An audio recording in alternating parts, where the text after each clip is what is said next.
રામ રામ ખેડૂત મિત્રો, હું પારસ પટેલ આપણી યુટ્યુબ ચેનલ સૌરાષ્ટ્ર માર્કેટમાં તમારું હાર્દિક સ્વાગત કરું છું.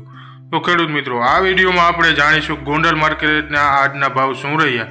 તો મિત્રો, આજના ભાવ આપણે જાણીએ તે પહેલાં જો તમે ચેનલમાં નવા છો તો નીચે આપેલ સબસ્ક્રાઈબ બટન પ્રેસ કરી સબસ્ક્રાઈબ કરો. તો મિત્રો, ઘણા મિત્રો સબસ્ક્રાઈબ કરતા નથી. તમારા એક સબસ્ક્રાઈબથી અમને ઘણો સપોર્ટ મળે છે, તો સબસ્ક્રાઈબ કરવાનું ભૂલાય નહીં. તો મિત્રો, આજના ભાવ આ પ્રમાણે રહ્યા હતા.